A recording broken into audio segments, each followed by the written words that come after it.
guys, I'm Kuya Zach. Another day, another Sunday school. But first, let us pray. Lord, thank you for this day. Thank you na nandito po yung mga ibang bata. Tulungan nyo din po sila sa pag-memorize ng memory verse, paggagawa ng crafts, coloring. In Jesus' name, Amen. Let's start!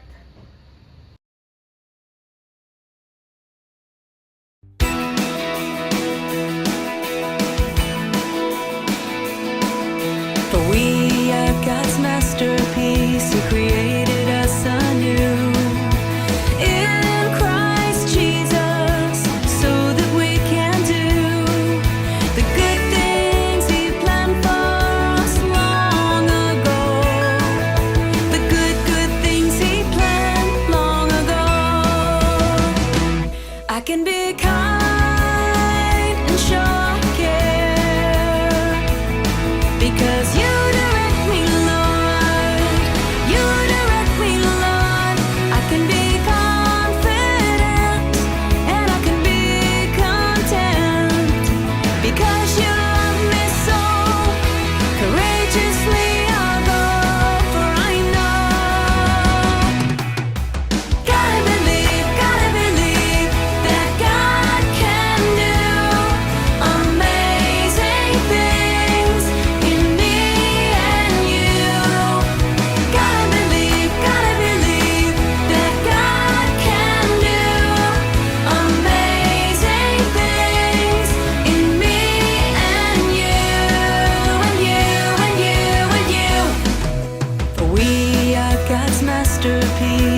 Crayons! Kamusta kayong lahat? Welcome to our story time.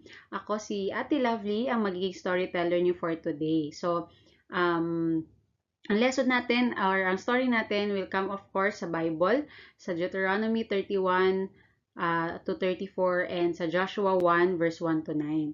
So, ang story natin today is about Moses' death and yung pag-succeed ni Joshua to becoming a leader after ni Moses, ano? So, titignan natin kung ano yung kung paano yung naging process ng pagpasa ni Moses kay Joshua ng leadership before he died. So, let's begin our story.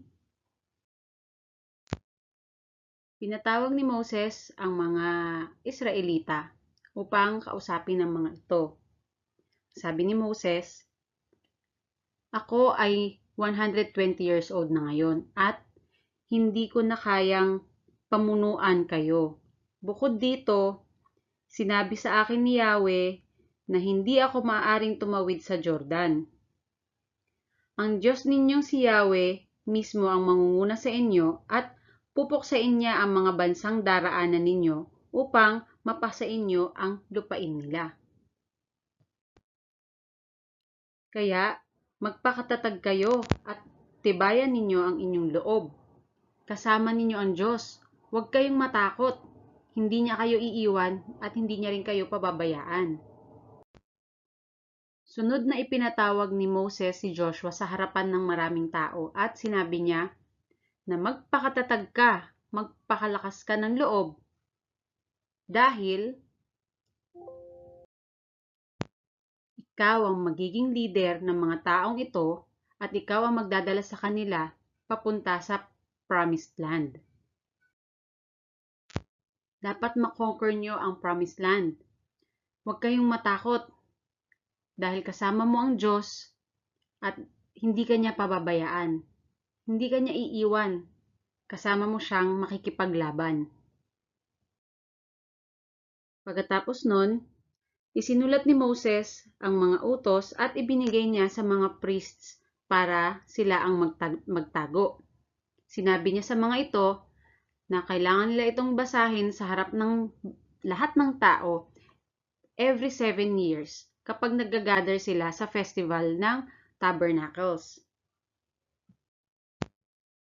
Pinatawag niya uli ang mga Israelita upang basahin sa kanila yung law na binigay ng Diyos.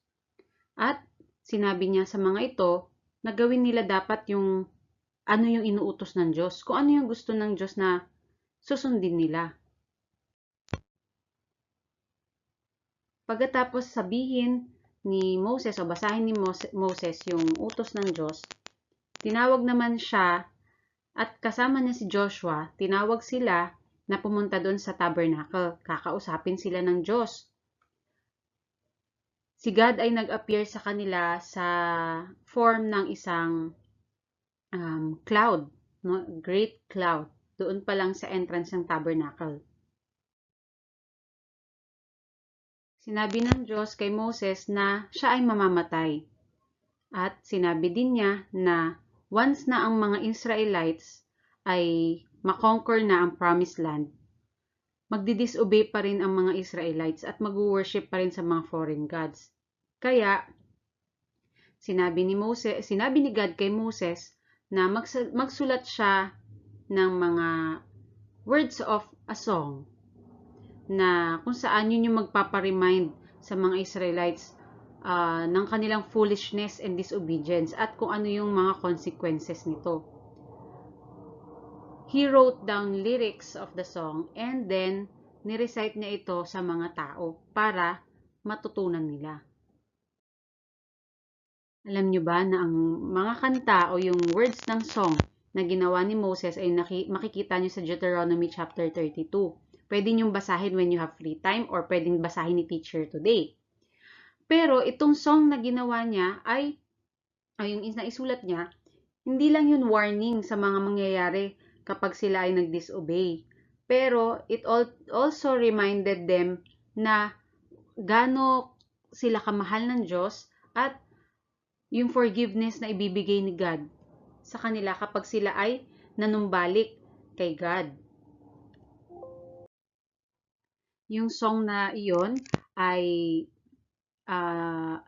isang paraan para maalala at matutunan ng mga Israelita na ang Diyos ay makapangyarihan at ang Diyos ang magbibigay sa kanila ng victory. That same day, pinatawag ng Diyos si Moses. Sabi niya, pumunta ka sa Mount Nebo, sa land ng Moab, across from Jericho. Tumingin ka at makikita mo doon ang Promised Land o ang Kanaan. After na makita mo ang land, ikaw ay mamamatay. Dahil nagrebelde ka against sa aking instructions na dinisobey mo ako at dishonor mo ako doon sa springs of Meribah Kadesh. Makikita mo ang Promised Land na bibigay ko sa mga Israelita pero hindi ka makakapasok doon. Moses climbed from the plains of Moab to Pisgah Peak in Mount Nebo, across from Jericho. Pinoint out ni God kay Moses yung lugar kung nasaan ang Promised Land, including ang Jordan Valley at ang Jericho. Sinabi ng Diyos kay Moses, ito ang Promised Land. Ito yung land na pinramis ko kay Abraham, kay Isaac at kay Jacob na ibibigay ko sa kanilang mga descendants. Ngayon nakita mo ito, pero hindi ka pwedeng pumunta dito di mo mapapasok o mapupuntahan ang Promised Land na ito. Gaya ng sinabi ng Diyos, namatay nga si Moses sa land of Moab at inilibing siya ng Diyos doon sa may valley na malapit sa Beth Peor sa Moab. Pero walang nakakaalam ng exact place kung saan. 120 years old si Moses nung namatay siya at alam nyo ba na yung kanyang paningin o yung eyesight niya was perfect at sa edad niya na yon, siya ay malakas pa rin kahit siya ay matanda na.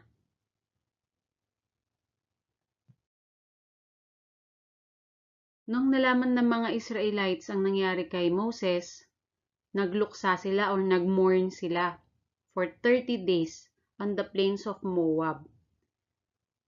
Kasi alam nyo ba na there has never been another prophet like Moses dahil si Lord nakausap niya ng face to face. Ito namang si Joshua, he was full of the spirit of wisdom dahil nga sa pag-bless din or pag-lay hands ni Moses sa kanya. Ngayon siya na ang leader ng mga Israelites at ang mga tao ay sumusunod sa kanya at sa Diyos. Sinabi ng Diyos kay Joshua, ikaw na ngayon ang bagong leader ng Israel. Ikaw ang mag-lead sa kanila upang makatawid sila sa Jordan River papunta sa Promised Land. Ito ay mag-e-extend mula sa Negev Desert sa south hanggang sa Lebanon Mountains sa north at maging sa Mediterranean Sea sa west at Euphrates River sa east. Kasama na doon ang lupain ng Hittites. Kasama ko kayo kagaya ng pagsama ko kay Moses. Hindi ko kayo iiwan at palagi ko kayong tutulungan. Sinabi pa ni God kay Joshua, maging malakas ka, maging matatag ka, lakasan mo yung loob mo. Sundin nyo lang lahat ng inuutos ko, lahat ng mga ibinigay kong law kay Moses at siguradong kayo ay magiging successful sa lahat ng gagawin nyo. Palagi mong i-remind yung mga tao about sa law at isipin nyo ito day and night. Maging malakas kayo at matatag. Tanggalin niyo yung fear at doubt. Tandaan ninyo, kasama ninyo ako kahit saan kayo magpunta. Yun ang sinabi ng Diyos kay Joshua nung namatay si Moses. Dahil nga siya na ngayon ang bagong successor na maglilid sa mga Israelites papunta sa Promised Land. Okay, so ganyan lang muna yung story natin, ano?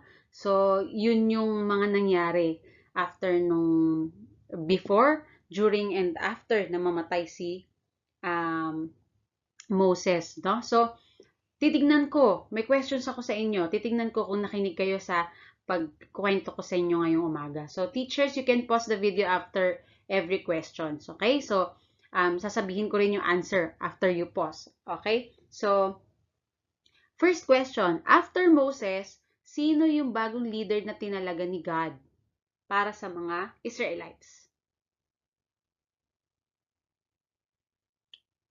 Si Joshua. Okay? So, next question.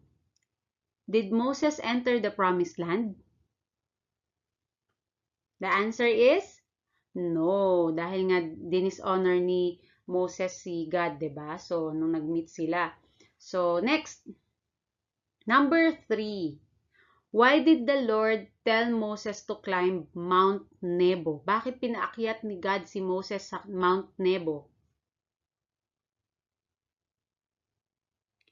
Yan, pinaakyat niya si Moses sa Mount Nebo dahil para makita ni Moses ang view ng Promised Land. Kasi nga, 'di ba, dahil hindi siya pwedeng makapunta doon. So, ang only way niya para makita niya kung nasaan yung Promised Land is to go up, to climb, at doon niya tingnan from Mount Nebo yung Promised Land. So, next question. Okay, ito hindi ko nabanggit ito sa mga lesson natin today. Hindi ko nabanggit sa kwento natin today. Pero, from the past weeks, no? Kasi ilang linggo natin pinag-usapan, si Moses naging leader ng mga Egyptians, no? Ng mga Israelites, ano? So, sa mga lessons natin from the past weeks, ano yung mga naaalala nyong ginawa ni Moses nung ginamit siya ni God para i-lead yung mga Israelites? So, magbibigay ako ng isang hint, okay? Moses led the people out of Egypt. Ayun. So, siya yung naging leader siya yung naging paraan, siya yung nag-lead sa mga tao para makalabas sila sa Egypt, no? So, ano pa? Pwede pa ba kayong magbigay ng mga ways na ginamit ng Diyos si Moses? Okay, pwedeng pagtawid nila sa Red Sea. Pwede din yung pag-send ni God ng 10 plagues. Pwede din yung pag-receive ng law at ng 10 commandments. At pati yung pag-ask ni Moses ng water and food kay God, no, habang sila ay nasa desert. So, grabe, ang daming nagawa ni Moses na tulong as he became a leader of the Israelites. So, imagine nyo, ganoon naging makasaysayan o grabe yung naging leadership ni Moses sa mga Israelites, no? So, hindi naging perfect si Moses kasi nga, yun nga, di ba, nagkaroon siya ng punishment, hindi siya nakapunta sa Promised Land. Pero, he was able to be used by God para mangyari at maka-move ang mga Israelites, no, sa Promised Land, papunta sa Promised Land. So, like what we said kanina, sinelebrate din or nagmourn ang mga Israelites nung nalaman nilang namatay si Moses, kasi alam din nila na si Moses ay isa sa magagaling na leader at sa panahon natin ngayon, si Moses ang isa sa mga pinaka magaling na prophet, no? Imagine nakapag face to face din siya kay God. So, ayan, nakita natin, no, how faithful God was and God is sa life ni Moses. At sa atin din sa panahon natin ngayon, gaya ng mga sinabi ni God kay Moses at kay Joshua at sa mga Israelites, we have to be strong, we have to be courageous. Dapat lakasan natin yung loob natin at huwag tayong magkaroon ng doubts, huwag tayong matakot kasi kasama natin si God. Ano man ang mangyari at hindi niya tayo iiwan, hindi rin niya tayo pababayaan. So, okay, so I hope you're able to learn new things sa buhay ni Moses, and tandaan natin na how we can have Moses as our role model, no, sa paglilid ng mga tao to para kay Christ, no? So, okay, let's pray as I close. Father, maraming salamat po sa umagang ito. Salamat, Panginoon, sa story ng life ni Moses.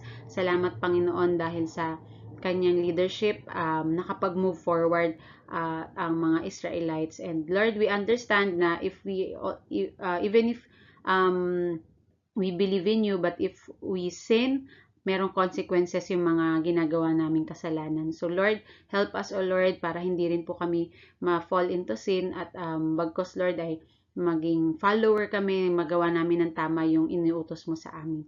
Salamat, Panginoon, at tulungan mo po kami na maging good follower mo sa araw-araw. Maraming salamat po, Lord. In Jesus' name we pray. Amen. Thank you so much, kids. Happy Sunday!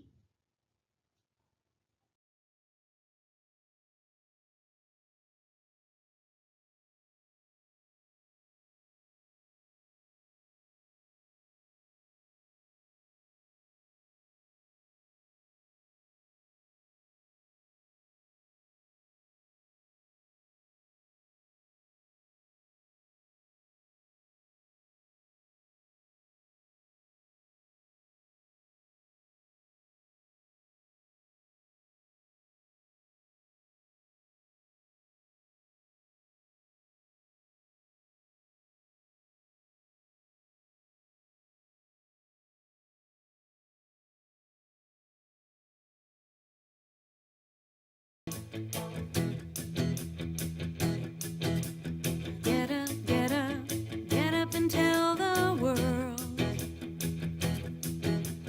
Get up, get up, some people haven't heard